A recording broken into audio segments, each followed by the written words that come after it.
Now, that's one thing that I take pride in, and that's being aware of almost everything on earth. And after some careful studying, reading, and interviewing and talking to people that has experienced this thing, I think I am prepared to talk about PTSD. 5 misconceptions about PTSD. Number 1, you can only experience PTSD if you went to the military and experienced things in the service. Now, although PTSD is generally known in those who've experienced some traumatic thing in the military or the service, anybody can experience PTSD, whether it be a bad car accident, whether it be a bad relationship. PTSD is really any traumatic experience that affects you in a way where you cannot operate how you operated before experiencing that event. So if you are a person that went to a bad car accident, if you are a person that went through a bad fist fight when you was a child, and every time you around this situation, you just seem to get high anxiety and high stress, and you find it difficult to function at a pace that is coming for you,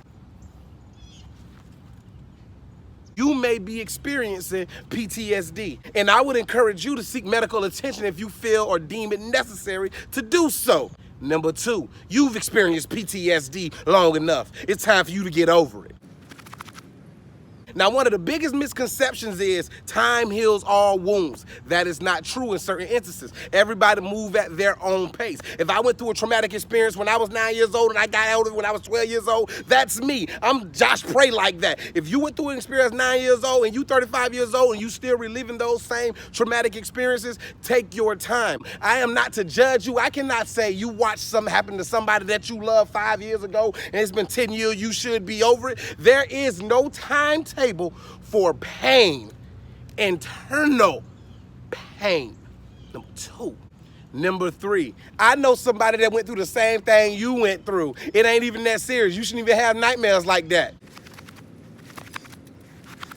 My experience is my experience. You can't tell me I have the same threshold for watching somebody get shot as you do. If I wake up and have nightmares in my sleep for the rest of my life, that's me. Let me be. Let that person be that person. If that person watched something happen to somebody in the ocean, in the water, and they don't want to go touch the water, they ain't trying to be Sebastian under the sea. They don't want to do none of that no more. They just don't like boats. Don't force nobody into the water, man.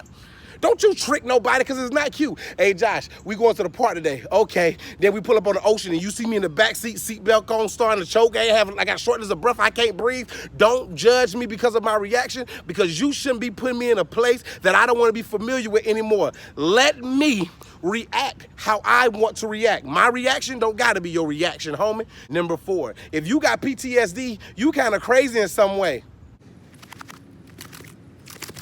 When we come out of the womb, the doctor grabs us by our feet, hold us upside down, and smack us on our butt. Bow. We already coming into a world full of chaos.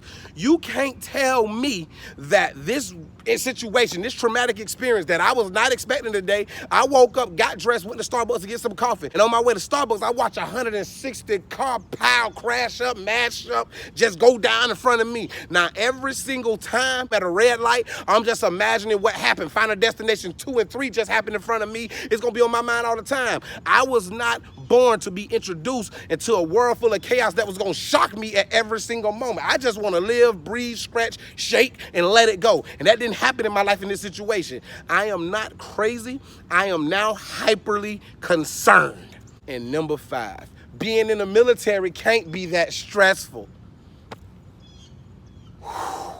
I myself cannot imagine just going to a place where I got to sleep in mud, where I got to hear bombs drop, where I got to see and duck bullets flying, where I can't take a pee without the threat of my life being taken away. So for anybody to say that people in the military, when they come home, they should be able to switch back to normality faster than when they left, y'all need to sit in the deepest darks of the universe and let your car see all the way back so we can't ever see you again. To anybody that's experienced or is experiencing or feel like they are experiencing PTSD, I really encourage you to seek the medical professional attention that you need and also deserve. And for anybody out there that has questioned anybody's claim for PTSD, when I sneak up behind you and put you in the $1 million dream like Ted DiBiase, I don't want to hear nothing in a couple years. You paranoid looking for a Josh Prey $1 million dream like Ted DiBiase.